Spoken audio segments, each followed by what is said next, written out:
ઓપીડીમાં જ્યારે મારી પાસે બ્લડ પ્રેશરના દર્દીઓ આવે છે ત્યારે એક સવાલ એમનો બહુ કોમન હોય છે કે સાહેબ હું બ્લડ પ્રેશરની દવા 5 થી 7 દિવસ લઉં અને જો મારું બ્લડ પ્રેશર નોર્મલ થઈ જાય તો હું દવા બંધ કરી શકું?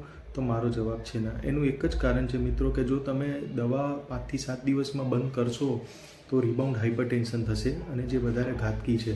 બીજી વસ્તુ છે કે બીપીની દવા એકવાર ચાલુ કર્યા પછી મિનિમમ 3 થી 6 મહિના લેવી જોઈએ. ત્યાં સુધી તમે લાઇફસ્ટાઇલ મોડિફિકેશન કરો અને તે દરમિયાન જો અમને લાગશે કે બ્લડ પ્રેશર હવે કંટ્રોલમાં છે તો અમે દવાનો ડોઝ ઘટાડીએ અથવા તો બંધ બી કરી શકીએ છીએ. પરંતુ મિનિમમ તમારે 3 થી 6 મહિના તો લેવી જ જોઈએ. ત્રીજો સવાલ એક બહુ જ કોમન હોય છે દર્દીના મનમાં કે જો અમે બીપીની દવા લઈએ તો તેની આડઅસર હોય છે જેથી અમે લેવા નથી માગતા.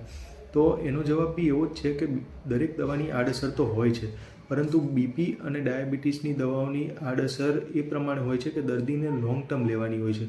તો એ ઓછા પ્રમાણમાં અથવા તો બહુ જ ના બરાબર એની આડઅસરો હોય છે અને અમે દર્દીને એ રીતે જ આપતા હોય છે એની બોડી પ્રોફાઇલ ચેક કરીને, જેથી કરીને દર્દીને કોઈ ખાસ આડઅસર થાય નહીં. પરંતુ જો તમે નહીં લો તો એની ખૂબ જ આડઅસર થશે અને તે શરીરના મુખ્ય અંગો એટલે કે હાર્ટ, બ્રેઇન, કિડની અને આંખો આ અંગોને બગાડી શકે છે.